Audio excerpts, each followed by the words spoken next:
আল্লাহ মাহমুদ শফি রহমতুল্লাহ আলাইকে বিগত সরকার এবং তার প্রশ্রয়ে ষড়যন্ত্রকারীরা আমার ধারণা মতে হত্যা করেছে এবং হত্যা করে তার দায় আমাদের আমির মরহুম আল্লামা জুনায়েদ বাবুনগরীর উপর চাপাবার অপচেষ্টা চালিয়েছে।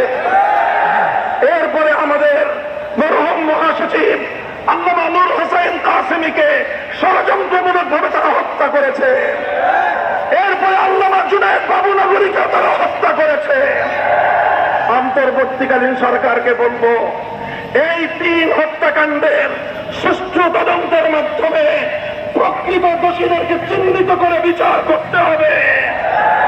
আমরা একটা যৌক্তিক সময় দেব, এরপরে যদি তোমরা সেটা করতে ব্যর্থ হও তাহলে কত ধানে কত চাল হেফাজত বাংলাদেশে সেটা বুঝিয়ে দেবে ইনশাআল্লাহ। আল্লাহর এই জমিন ইসলামের জমিন, এই জমিন আল্লামা আহমদ শফির জমিন, এই জমিন আল্লামা জুনায়েদ বাবুনগরীর জমিন, এই জমিন আল্লামা মুহিবুল্লাহ বাবুনগরীর জমিন।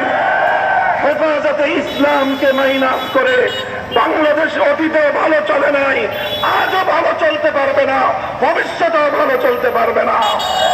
হেফাজতের সাথে আছেন তো, থাকবেন তো, কাম ঝরাতে অনেক দিবেন তো, রাতের অন্ধকারে অশ্রু ঝরাবেন তো, প্রয়োজনে আবার শাপলা চত্বরে গিয়ে বুকে রক্ত খাওয়া দেবেন ইনশাআল্লাহ। ইনশাআল্লাহ শাহাদাতের সিঁড়ি বেয়ে কালেমার ঝান্ডা বাংলাদেশে পথ করে উত্তীর্ণ হবে।